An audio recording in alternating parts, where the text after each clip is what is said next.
Well, hello everyone. Welcome, welcome. Thank you so much for joining our webinar today. I am thrilled to be having this supplier training event specifically for suppliers who've been awarded NASPO ValuePoint contracts. And we're just really excited to talk about how to sell more through those contracts. So we're going to jump right in because we have a lot of ground to cover. So before we dive in, I want to do just a very quick round of introductions.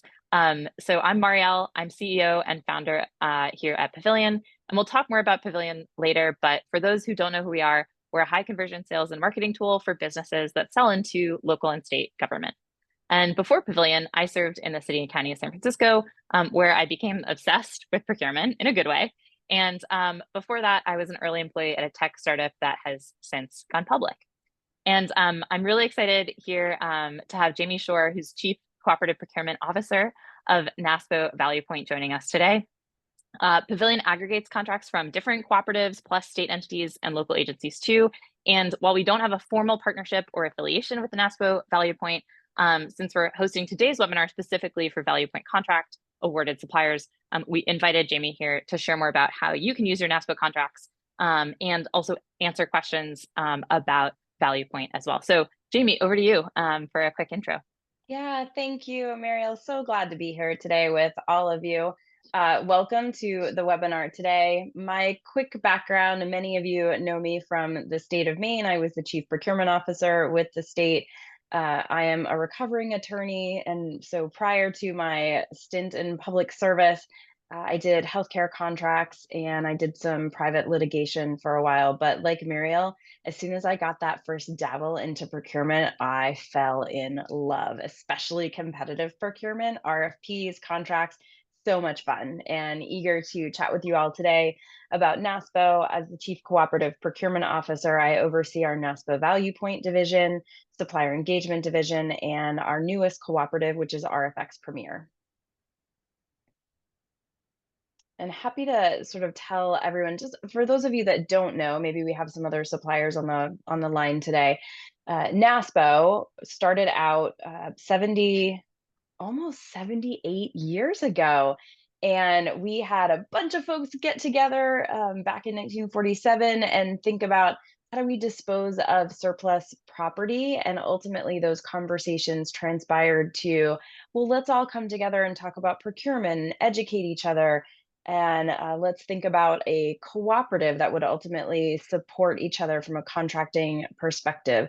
Our members really consist of 54 individuals and their staff. So we have 54 primary members, which is the state central chief procurement officers, including DC and the US territories. And then we extend that out to our staff. And next slide, some of our focus on a secondary level, really we look at promoting government excellence within the public procurement space. And really that's to benefit those that are within the state space, localities, municipalities, universities, et cetera.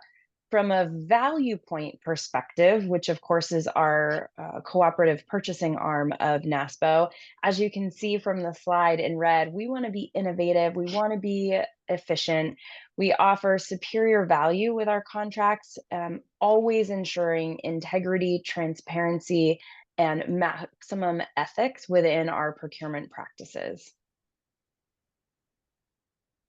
Perfect. So thanks, Jaime, for that intro. And actually, everyone here participating today has been awarded a NASPO ValuePoint contract. So you made it. Congrats. You may have also been awarded other contracts with cooperative language, like from local agencies or states too. And to kick things off, we'd like to get a sense of how you're promoting the cooperative contracts that you have, like your NASPO ValuePoint award. So we've listed out a few options here. Are you showing up in field marketing events, going to conferences, setting up booths? Is your sales team trained and mentioning your contracts in their sales conversation? Do you have marketing materials? Do you rely on word of mouth?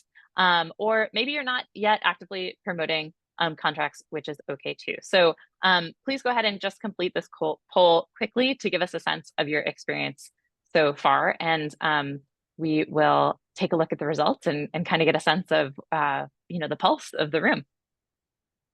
So we'll give you just a couple of seconds to do that. As everyone is filling out that poll, I will just add, if you're in that category where you're not actively promoting contracts, that's okay. Everybody starts somewhere. And for follow-up, if you'd like some help in how to effectively promote those contracts, reach out to me or anyone on my team, and we can get you started. And then we can also connect you with folks at Pavilion to help as well. Cool. All right. Well, thanks. I think we're going to end that poll and jump right into it. And I can see the results. They look pretty mixed. So it looks like many of you, most of you, so 81% of respondents have your sales team trained on your contract, which is awesome. You mentioned them in sales conversations. It looks like about half of you are relying on field marketing events, so conferences, booths, and a lot of word of mouth too. 65% mentioned that channel. And yeah, a couple not yet actively promoting, but as Jamie said, great to start somewhere. So thanks for answering that question. So how to promote your cooperative contracts is the focus for today's webinar. And it's the biggest pitfall we see when it comes to suppliers selling through cooperative contracts is that sales teams don't always know when or how to use the contract. Marketing teams aren't necessarily highlighting contracts on their website or on collateral or in field marketing events. And sometimes if suppliers have multiple product lines or services, your existing customers may also not know that they can use the contract that you've been awarded to work with you in other categories and expand their partnership with you. So we know that you've invested time and resources in getting awarded a contract from NASPO ValuePoint, and we're here today to help make sure that it's not just gathering dust, that you're actually leveraging as much of the value that you can get out of it as possible. So today, here's our agenda. We're going to share more about how you can maximize the value of your awarded ValuePoint contract. We're going to set some context first about cooperative procurement, some trends that we're seeing here at Pavilion, and I know Jamie is going to chime in with a few on the NASPO side as well, and why those trends matter for your business. We'll then give an overview of Pavilion and how we connect public entity buyers and suppliers like you. Then we'll go deeper into steps you can take today with Pavilion to win new business from your NASPO contracts for free. The sneak peek here is that your contracts are already on Pavilion and you can receive business today for free on the platform. And then we'll save time at the end to answer your questions. As we're going along, you can also drop any questions that you have into that chat or post them to questions to our team. Will be monitoring there and bumping up ones for Jamie and I to answer as we get through the conversation as well. The session will be recorded, so we'll be sharing the recording and the presentation slides with you after the webinar in case there are folks from your team or others that you want to share or you just want to return to it yourself. So let's go ahead and dive in. First, as you may know, public purchasing is heavily regulated. Jamie talked about her love of the law, and I think anyone who goes near procurement quickly understands that there's a lot of rules and regulations. At a very high level, about 80% of public entity spend is what we call above threshold, meaning that it triggers this requirement to purchase at a higher threshold or level of competition. So when public entities hit that threshold, they typically have a few different options to satisfy that competition requirement. Obviously, they can put out a new RFP or a new bid, or they can buy off of a cooperative contract. So this is essentially a contract that meets their competitive requirements because it was created by another public entity. So again, it's not waiving competition or getting around competition. It's just taking advantage of a competitive process that another public entity has run. So we're seeing more and more public agencies buy through this second route. And I just want to double click into it.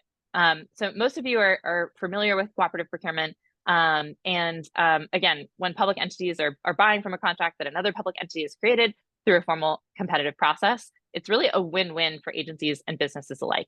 On the public sector side, public buyers can procure what they need faster and more efficiently. And on the supplier side, you get to sell to more customers without going through yet another lengthy competitive process, another RFP or bid process. We've made some strides in measuring the cost savings that public agencies have when they utilize cooperative procurement. So in August, National Cooperative Procurement Partners shared the results of a project that actually the NIGP Business Council a couple of years ago kicked off where nearly 40 entities track their administrative expenses for running a bid or an RFP process. And they found that staff and salary costs were on average about $17,000 for a complex RFP. So that's a probably low side of an estimate, since the figures didn't include the fully loaded cost of employees, just the straight up salary costs. That was the average cost of administrative staff time on the public sector side to run a new RFP process. We've recently developed a cost to procure calculator on Pavilion that can help entities calculate the cost of procuring through an RFP versus using a cooperative contract. And I've gone ahead and included links here to more information about the project and the cost to procure calculator for those who are interested. So it's not surprising that cooperative procurement is becoming a new default. We at Pavilion estimate that the total spend flowing through cooperative procurement is about $200 billion a year. And we define that broadly to include state and local contracts as well as the national cooperative contracts. And we think the space will actually double and maybe even quadruple within the next decade. And I just want to call it a few things that are driving that. First, procurement teams are shrinking. So many teams are seeing vacancy rates of more than 30%, but their workloads aren't going away. Their internal customers still need to buy things, and buying through an existing contract reduces the burden on those smaller purchasing teams to run a new solicitation process, frees up their time to work on other things. The second thing is there are more contracts out there than before. So we've seen an increase in contracts available for government agencies to piggyback on and leverage. So the number of contracts from cooperatives as well as state and local agencies has been increasing, and you can buy more and importantly, different types of things, especially services through cooperative procurement as well. And then finally, more purchasing workflows generally are going online. So it's easier than ever before to find businesses and their contracts online. So taking a look at what we're seeing on overall, we see co-ops went from touching about 10% of spend in 2012 to over 17% of spend in 2019 across state, local, and education entities. And it's now a default practice. So more than 96% of public entities across the country report regularly utilizing cooperative procurement. And by the way, those purchases are not for small ticket items. The median purchase on a cooperative contract is 6 figures. So where are we seeing the biggest areas of opportunity to sell more off of your co-op contracts? Well, Pavilion is the largest platform for people to find cooperative contracts. So we're in a really unique position to share insights from all the activity that we see on the platform. And I just want to share a few of those. First, public entities of all different types are increasingly looking to purchase off an existing contract first before turning to the option of running a new bid or an RFP process. So this is some data from a survey of Pavilion's users that we ran earlier this year. And as you can see, school districts, universities as well are most inclined to purchase through cooperative procurement, followed by counties and cities. But the portion of entities looking towards cooperative purchasing first is pretty high across the board. And then when it comes to where in the country that we're seeing demand for cooperative purchasing is highest, we see on our platform that Texas, California, Florida, Arizona, and New York have the overall highest amount of demand for buying through existing contracts. We're also seeing obviously some activity coming from these other states that are deeper purple.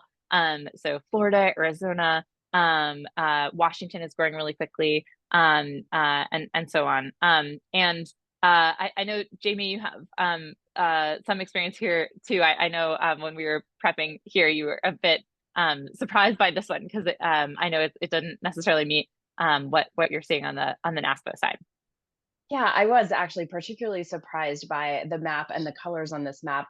For many of you that are ValuePoint suppliers, we are steeped in WSCA, right? Which is the Western States Cooperative Alliance. That's where ValuePoint had its foundation.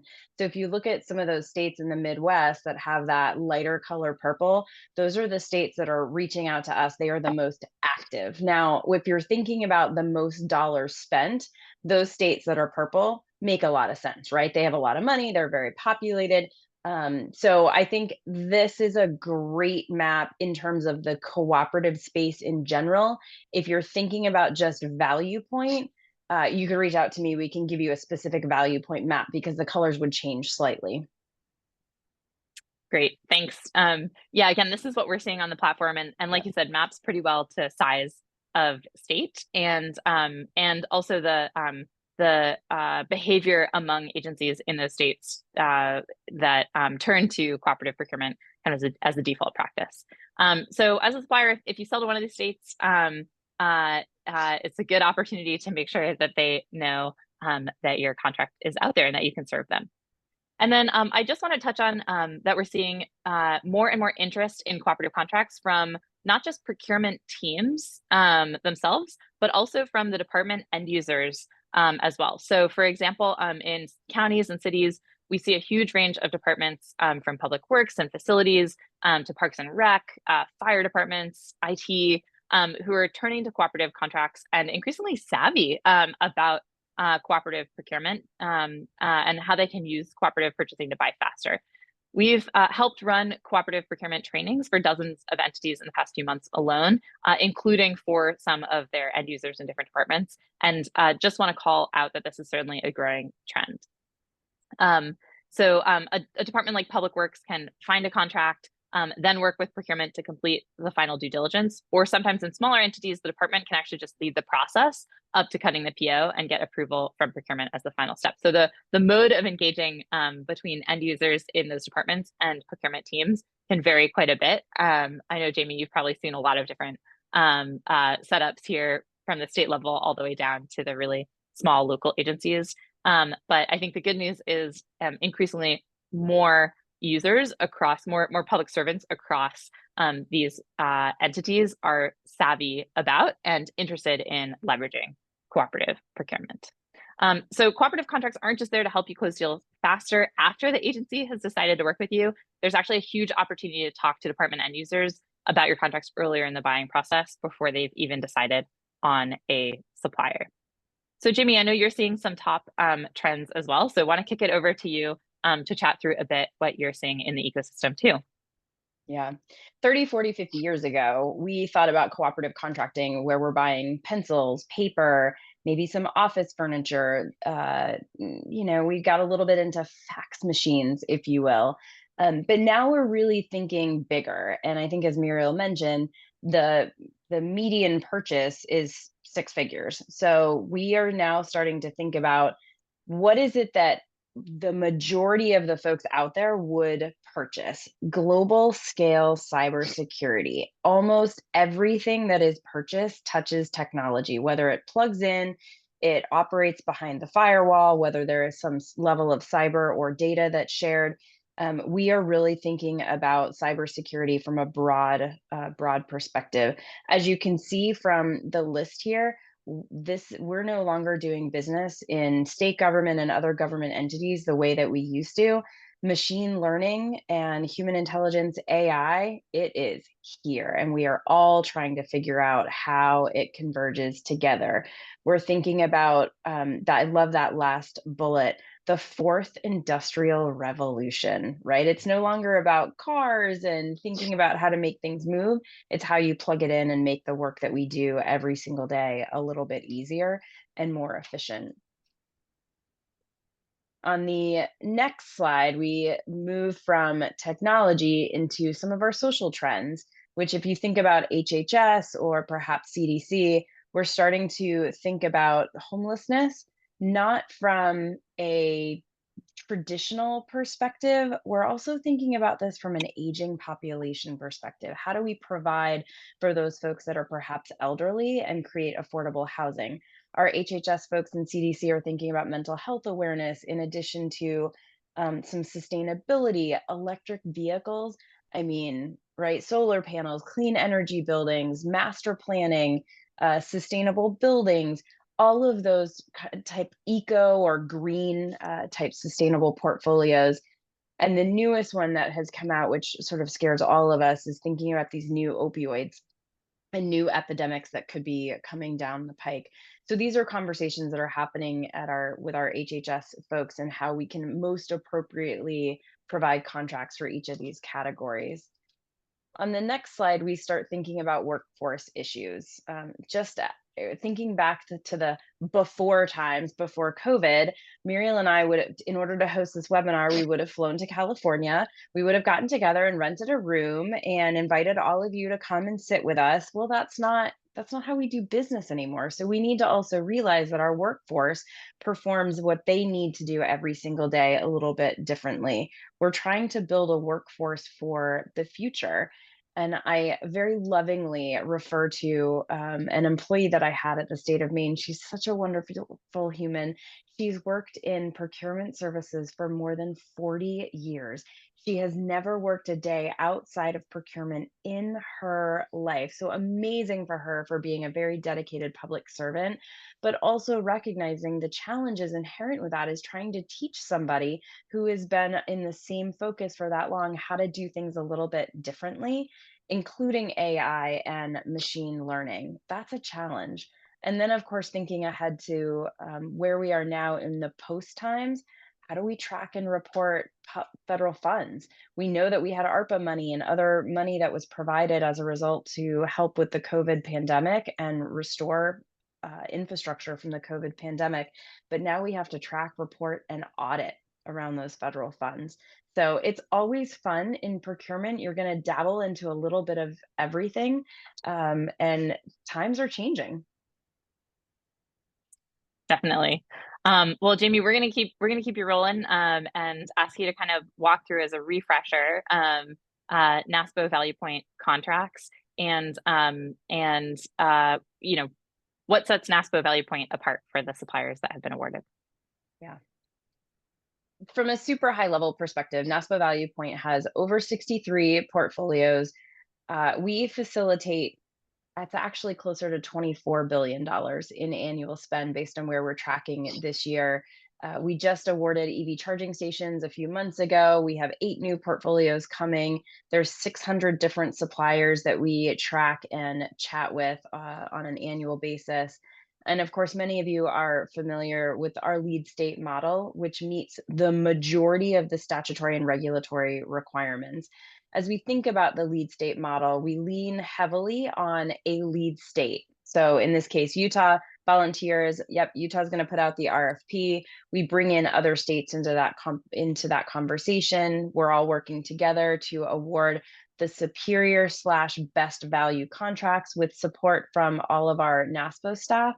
The NASPO staff, I've got 22 folks on my team that offer guidance, education, and we really help provide good feedback to the sourcing team so that they understand what it means to award in a national cooperative space. We utilize the participating addendum process. So those of you on the call today, you've been awarded a master agreement. Congratulations. And if you build it, don't assume that they will come. That's where Pavilion comes into place.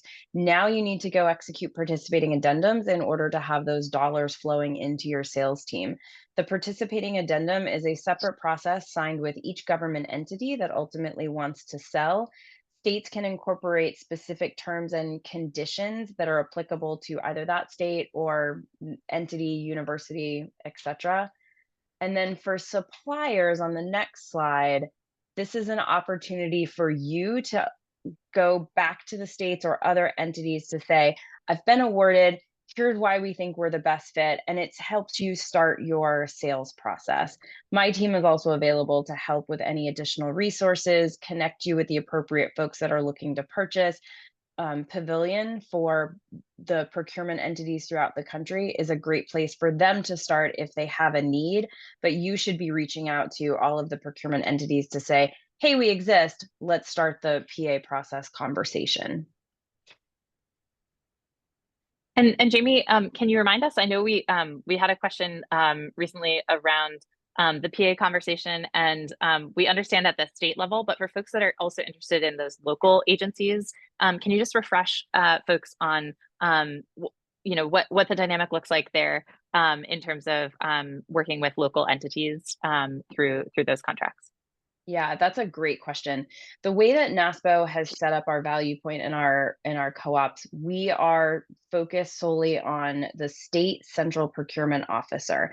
So we require the participating addendum process for locals and municipalities, counties, cities, universities, anybody that is outside of state central procurement. We ask that you sign a participating addendum, which ultimately is reviewed by your state central procurement officer to ensure that there is statutory authority and that we haven't gone astray from any local statutes. Doesn't mean you can't use it. It just simply means that we ask for that participating addendum process to be tracked and ultimately executed.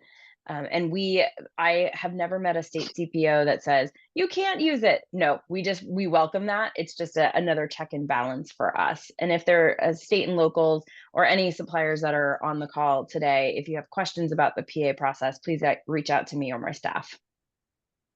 Cool. Thank you. Yeah, absolutely.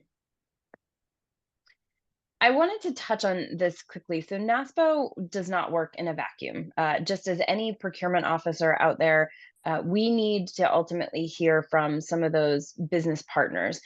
In prepping for a recent conference, we reach out to each of those folks who we have partner relationships with, the National Governors Association, NASIO, NASBO, etc. So when we start talking to our central state procurement officers, we get some information to find out what is the pulse around the country? What is it that the CIOs are working on? What is it that the legislators are working on?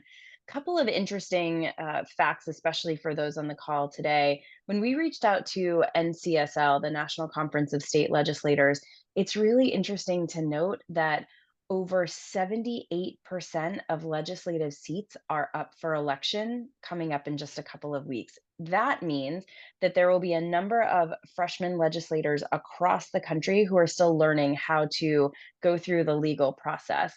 Even more relevant for the call today was some information that we received from NASBO, where we're going to see state revenues start to decline and state spend over the next year is expected to decline by about 7%. What that means is in times of shrinking spend, they look to cooperatives, they look to all of you on the call today to provide their needs in a more efficient, stretching that dollar, if you will. So this is where cooperatives really start to shine, is when the budgets start to shrink. Awesome. Yeah. Well, thanks for those insights, Jaime, and for everyone on the line. We've talked about why cooperative contracts matter for the business. We've covered some trends, again, at a very high level that we're seeing overall about the use of cooperative contracts and how the industry is shifting in the next couple of years. Now, we're going to talk about how Pavilion helps you take advantage of these trends. So typically when we speak to businesses, their public sector go-to-market strategy looks something like this. On the awareness side, they're using sales and marketing outbound, conferences, and other tactics to build their presence and awareness in the market. And we know it's much more valuable for you to get in front of entities when they actually have purchase intent, meaning they're actively in the market looking to buy what you sell. So what we've seen is that businesses typically have strategies in place to find new bid or RFP opportunities, but nobody has a tool or a strategy for ensuring they're considered when the entity is looking to purchase through a cooperative contract at the exact moment that they're in market and have that need. That's been really hard. So, so that's where Pavilion comes into play. We're the only channel out there that captures the purchase intent on the cooperative side and ensures that you're being considered when public entities are deciding who to buy from via that second cooperative purchasing pathway. And thousands of public entities are already using Pavilion. So you can see that we're in some of the largest entities in the country. We're doubling our user base every year. And we have some figures here to highlight our scale and growth. But the key is that we're increasingly where purchasing decisions are being made and where they're beginning with public servants who are coming to Pavilion when they have a need with a budget and a preference to purchase from a cooperative contract, but they don't yet know who they're going to work with to meet that need. So just want to call out 3 of 4 users on the platform decide who to buy from using Pavilion, meaning they come in, they're running a search for a product or a service, and then they're actually deciding in their experience which suppliers they're going to be considering and ultimately working with. So you can think of us a bit like matchmakers, where we introduce public entity buyers to suppliers who can meet their cooperative purchasing needs through a contract that they have won and is available. I know, putting on my matchmaker, make me a match analog. So the yentas of public procurement. And it's cool to see. I mean, certainly not at 24 or 25 billion yet, but growing quickly. We're helping businesses generate over $1.5 billion in sales every year. and folks are using us to extend their reach and win new customers. So we've helped businesses win new business with new public entities for large projects in areas like lighting, and also gain a competitive edge too. So we've helped businesses close deals where the buyer was originally looking for a competitor on our site. So maybe started their search with like a name brand or a supplier that they think of being dominant in a category and ultimately decided to go with someone else.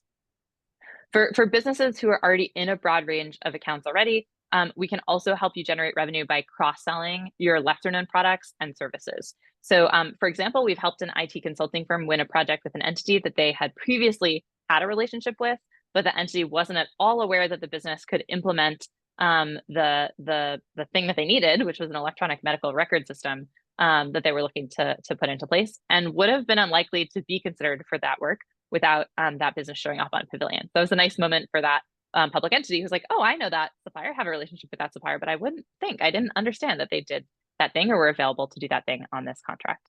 So that's an example of a large implementation, but we've also helped high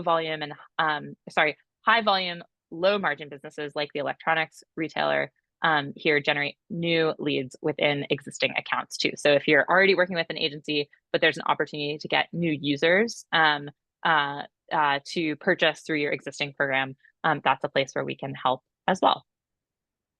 Now, how can you get the most out of Pavilion to win more business off of your NASPO ValuePoint awarded contracts? We're going to take you through a couple of things that you can do. As I mentioned earlier, your contracts are actually already on Pavilion. So let's run through an example of how buyers can find your NASPO ValuePoint awarded contracts. So this is what Pavilion looks like for public sector users. It's a free service that public servants can sign up for. So here I'm signing up and I'm impersonating a user from Miami-Dade County as an example. And I've entered a search where I'm looking for interpretation services. So I can go ahead and just type that directly into the search bar. And then we show suppliers on cooperative contracts based on the buyer's compliance needs and preferences. So as Jaime touched on, and again, I think your legal background is very handy here.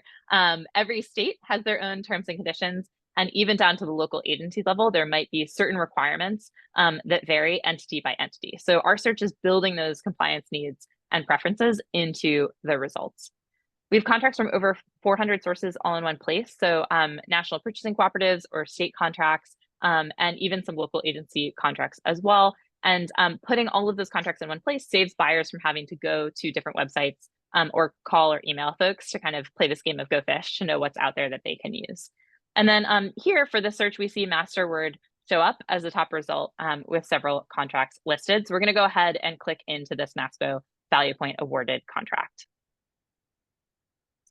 Okay, so again, as a public entity user, when buyers click into a contract, we show them key information like the lead agency, the contract scope, etc. And for NASPO contracts, we'll show public users if there's a participating addendum for the state that they're in for that contract as well. So if they're coming from a local entity as an example, they know, okay, cool, my state has actually has a PA in place, and I can go ahead and purchase with confidence that all that is set up for me. Since I'm searching from Miami-Dade County, it's showing me that there's a PA for Florida, which makes it easy, again, for me to figure out that this is a contract that meets my compliance needs. And then if you jump, so if you click into the jump to docs link, we can go straight into the contract documents themselves. So you can see the master agreement here, as well as additional support documents. And let's say this contract meets the purchasing team's requirements and the entity wants to get in touch and have a conversation with the supplier. They can reach out through email or phone, and we show your contact information here in the highlighted box. And at this point, the buyers have received information already about your business, what you sell, and your contracts all up front. So they should be pretty qualified as a lead. They're expressing a high amount of, they've done a lot of homework, they're expressing a high amount of interest in working with you. When buyers choose to email you through Pavilion, this is the type of email that you'll receive. So if there's one thing that you take away from this section, it's please, please, please, we are introducing you to public sector agencies that want to work with you and are ready, they're aware of your contract, they're ready to buy from you or to learn more. There's a short message here that typically has some context, so please don't mark these as spam or ignore them. They represent live intent, live interest from a customer, and it's free to respond to those leads as well. So you can accept this business from Pavilion for free. It's not spam. So when you see an email like this from your inbox that says Lauren with Pavilion or someone else's name from Pavilion with a purchase request, that's a live lead. And again, you can accept that business and respond all for free. So we've seen how buyers can reach out to you through Pavilion. And now here are a couple of things that you can do to make sure that you're visible. So the first thing that you want to do is go ahead and claim your profile. You can do this by creating a Pavilion account with your work email. So your contracts are there, but when you go in and claim, that gives us confidence that we have the right person, the point of contact to send those leads to. And then once you're authorized to represent the business on Pavilion, you can go ahead and make sure that the information that we have for you is up to date, and maybe even fill in some gaps if you have particular sales contacts, for instance, that are the right people to direct certain types of business to. You can kind of get into that level of detail about where those messages should go. A quick note that the phone number that buyers will see will be different from the one that you enter on this page. That's because we intermediate contact here to protect you against getting spam calls, and also so that we can send you an email when you get a real lead with a summary of that information as well, in case you missed that call. So if buyers are unable to reach you, you'll get a message that just says, hey, you just got a call from this public entity through Pavilion. Again, when you get leads, please respond quickly. When businesses are unresponsive, that does factor into their rankings, since it's a bad experience to send public buyers who are wanting to get in touch to suppliers who never, ever respond. So just to recap, your business is listed on Pavilion already for free. You can receive co-op relevant leads also for free. And please, please, please respond to those when you get them so you can get more of them. And respond timely. The definition of timely is really determined by the buyer. So if you respond in an hour versus 24 hours, could mean the difference in a sale versus no sale. Yeah, we love fast responses, even if it's something like, hey, I'm on this, I got it, and I'll get back to you in the next 3 days, just to set context. It's always super helpful. You can also go ahead and edit your business description and your service area. So when you think of Matchmaker and Pavilion as a matchmaker, giving us more context about your business helps our search algorithm really know which searches are most relevant for you, both in terms of what you sell, so the scope of what you provide, and then also where you sell it to, which types of entities and which geographies are you most excited to generate business. If you have more cooperative contracts or local agency contracts, you can add them to Pavilion to increase your visibility in searches. And I know NASPO is actually helping to catalyze the development of a new cooperative organization, RFX Premier. So Jaime, not sure if you want to give folks a little teaser there. I know you've been really excited about it. Yeah, NASPO is the catalyst for the Procurement Professionals Alliance, and this is an organization designed to elevate, promote, and unify the procurement profession. That organization, our business model is twofold, but primarily for purposes of this call, we have RFX Premier, which is a separate and distinct cooperative organization from ValuePoint. Just as NASPO ValuePoint focuses on state spend, RFX Premier is really a cooperative for all. So we're looking at localities, municipalities, nonprofits, universities, private sector. If there's an opportunity for us to be thinking about transportation, healthcare, private corrections, we're looking at a cooperative that makes the most sense for everyone. In addition, our procurement methodology will be different. It will not just be lead entity. We are also utilizing piggyback contracts or existing contracts, if you will. And then we're looking at some really interesting, innovative procurement methods. I will give folks a teaser. Think about a solicitation that can be started and finished in 15 days. More to come in Q1 of 2025. So rfxpremier.org, and you can find additional information. Awesome. Well, thanks for that teaser. And then for folks that are in Pavilion and thinking about the steps that you can take now to take advantage of the platform, the last thing is make sure you're promoting your contracts. So each supplier listed on Pavilion has a supplier page that shows the contracts that you have listed on Pavilion. And you can actually share a link to that page through your sales team's email signatures or other collateral so that buyers can easily find your contracts too. So I know one buyer said that whenever they receive in those emails, kind of that quick link to like, oh, wow, here's the contract. This is the exact the information that I need. They talked about it like a Christmas present because those are contract vehicles and the customer reference kind of all in one go. So it's everything they need to get their work done quickly. So it feels great. So be sharing the contracts that you have actively in your outbound as well. So those are the things that you can do today for free on Pavilion. If you want to win even more business from your NASPO ValuePoint awarded contracts, you can get a paid account with Pavilion. That's what we call a pro supplier account. And we see that pro suppliers get 2 to 3 times more views and see higher conversion overall of those views to purchases. And our team works with you to get more information about your business, products, services, and your contracts to really optimize your pages and allows you to do a few different things. First, you show up more consistently as a top result for relevant searches. So just like Google, where your rank matters, we see that the top 3 suppliers, 3 to 5 suppliers tend to get about 70% of clicks. And then you also get to show agencies key information that demonstrates that you can meet their needs and that you're the best option for them. For example, you can provide more information about the products and services that you offer so buyers can more quickly see if you sell what they need. And you can show public entities sort of agencies that you've worked with in the past. For instance, if Austin sees that you've worked with Houston, then they know that you can handle large cities in the region like them. So you can kind of put your customer list to work for social proof and social validation as well. And then we recommend our pro suppliers when buyers ask us to help with the purchase directly. So our team gets hundreds of support requests a month for from public servants who are looking for cooperative contracts that they can use. And we're able to select pros who we've seen are committed to serving the public sector and are highly responsive to give our buyers a great purchasing experience in those cases as well. So as we wrap up, there are really 3 things I want you to take away from our session. First, public entities are increasingly turning to cooperative procurement. Procurement teams are stretched and they want to do more with less. You heard how this is also going to continue to be the trend as state budgets contract a bit over the next few years. And then second, make sure you're promoting your awarded contracts. So you've put in a lot of work to get your NASPO ValuePoint awarded contract in place. Make sure you're using it to its maximum effect. And finally, if you see a lead from Pavilion, please make sure you respond because we want to deliver a great purchasing experience for buyers and help you get more business as well. So we covered a lot of ground today. We do have a couple of minutes now for questions, but before we wrap up, I want to make sure you all have my contact information as well as Jamie's contact information here. I know some folks posted additional questions about NASPO ValuePoint contracts. I think some people will be reaching out, Jamie, for you with that map that you mentioned. So look out for those emails.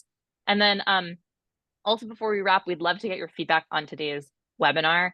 So in the chat, we're going to go ahead and we drop a link to a Google form that takes no more than 30 seconds to fill out. But we really appreciate your feedback here on today's webinar and how we can improve and deliver even better content that's useful for you and others in the future. So there's that link to the form. Jamie, any last words before we open it up to questions? And I can see a few piling up in the chat. I really do encourage folks to reach out to Pavilion, get more, if you're not already familiar with the site, get familiar with the site, reach out to Mariel and her team. Pavilion is a great way to utilize a resource that's already in existence out there that is currently free for you. So it's another way to connect with potential buyers for sales. So again, I highly encourage folks to utilize any resources that are out there and available. Cool. I'm going to turn it over thanks to the questions that have just come in. So let me pull up a few of those. Let's see. There's one on in Pavilion, what order are the results returned? So we have an algorithm that is designed to help public buyers find and purchase from those businesses that have already been awarded a competitively solicited contract by another public entity. And that algorithm is designed to show the contracts and the businesses that are most relevant to that public buyer search. And what determines relevance is a number of factors, and it can be quite different based on geography and compliance requirements, as well as the preferences that have been set for that particular agency at an agency or entity level as well. So I can tell you from working in the past in the city and county of San Francisco, we had a pretty particular set of requirements around which suppliers headquartered in which states we could work with that would also have affected what I was able to see on Pavilion. Some of the most important things are scope. How strong is the match? How confident are we that what the buyer is searching for is something for sure that the supplier offers and is able to sell on an existing contract, as well as in that particular geography. Geographic constraints, so which suppliers are available, and then also which contracts are available in which geographies, and those compliance restrictions, which again are imposed not just at the state level, but also oftentimes at the local entity level. So it can get a little complicated, but we're continuing to refine as we go to make the best matches possible. Jaime, we did get a question from another supplier. Sally asked, what's the difference between Pavilion and the e-marketplace that NASPO presented on the other day? Yeah, great question. Our e-marketplace by NASPO, we just released, most folks just got an email on it last week. We have utilized a third-party supplier called Expand to help us put together an e-marketplace for all NASPO co-op contracts. It is a NASPO-owned e-marketplace where contracts will be uploaded, buyers can purchase directly, or there is an interface with state e-procurement systems, two entirely separate and distinct systems. E-marketplace is a purchasing entity where you can go in and purchase. Pavilion is a separate third-party entity that is more of a search functionality, but can still offer the ability to get some quotes and link up from a buyer directly. Mariel, please correct me if I'm wrong. There is not, I cannot click buy and enter my credit card information like you could with NASPO e-marketplace. That is not the intent of Pavilion. Is that correct? That's right. Yeah. So we Yeah. don't offer. I know when folks hear sometimes this marketplace word in the sector, it has a strong connotation around like a checkout type marketplace. Yeah. So Pavilion doesn't have that kind of experience, at least not yet. We do work with some suppliers who link out to their system of choice for checkout. So we can, if that's something that's relevant to your business, or you'd like to drive more folks to, that NASPO experience, that's something that we can do as well. But we see there are so many categories that we also want to serve very well, where checkout is not yet available. You're not going to buy like the electronic medical records system and implementation through that checkout process. So we're really focused for now on matchmaking around who are the suppliers and the contracts that are available, and less around the kind of like put in cart and put down a purchase card or connect with the PO system. Yeah. Great. And then let's see. Someone asked, are you able to filter inquiries or searches based on things like type of entity or their geographic location? So yes, there's filtering available on the government entity side. We bake in already in the search results any preferences that the entity has set beyond just that the service or supplier is available. So anything that you're seeing as a public sector user in Pavilion in your default search results should already be something where we know that the supplier and the contract are available from like a broad compliance requirements satisfied, and the supplier can serve your geo constraint. But some public entities impose additional requirements on the results. For instance, they might have a preference to work with a supplier that's based in their state, or someone that has a local partner that can help service them. So they're able to sort in that way. As a supplier, you're also able to target the different kinds of entities that you want to reach. Actually, we have a lot of ways that you can target. So it can be by geographic location, it can be by type of entity. So if you're really interested in, say, expanding to like K-12 or higher ed, we can do that. Even the categories. So if there's some categories where you're like, hey, we're really well known in these categories, but people actually don't realize we can do all these other things. How do we make those things a lot more visible and show up higher there? So I would encourage you to get in touch with our team, and we can kind of take a look at the exact goals that you have and the things that you're trying to achieve. But I think the good news is that the system's pretty flexible to allow you to focus on the types of entities, the areas of the country, or even the categories where you're most looking to grow. Great. It looks like we have one more question that hasn't yet been answered, which is around, as a supplier, can I claim the various ways my company is listed? So yeah, if generally we already have a profile for you. Occasionally businesses might have affiliates or have other DBA profiles that might be separately listed. So if that's an issue on the platform, we can certainly work with you and your team to make sure that the company is properly listed and reflected. If there are any other things about how the business is represented that are not up to date, please do get in touch and we can make sure that those are reflected as well. And then as a supplier with a free listing, you can update most of the, you can see as when you sign up what is available to kind of update and represent. There are some fields that are restricted to pro suppliers only, where there are opportunities to give us even more data and information about your business. But those are only available to those pro suppliers. Great. All right. Well, I don't see any other questions coming through now, but you have our emails here. If you have more questions or thoughts after this session, we would be delighted to answer them. And I just want to thank you all so much for your time today. Jaime, thank you so much for taking time out after such a big event to do yet another training and supplier conversation. And appreciate the time today. We're looking forward to helping you all grow. This was a lot of fun. Yeah, thank you, Mariel. And for the suppliers on the call, appreciate you folks dialing in. If you have questions on NASPO, reach out. And please, please, please, if you have questions on Pavilion, reach out to Mariel and her team. What an awesome resource for all of you. So thank you all and happy Tuesday. Wednesday. Oh, is today Wednesday? Oh my gosh. I got excited. I thought it was Thursday. Man, no, happy Wednesday to everyone. At least I didn't wear my Halloween costume today. I think that was a win. I'm ready for next week. We're doing something great. Thank you all. All right. Thanks, everyone. See you later. Bye.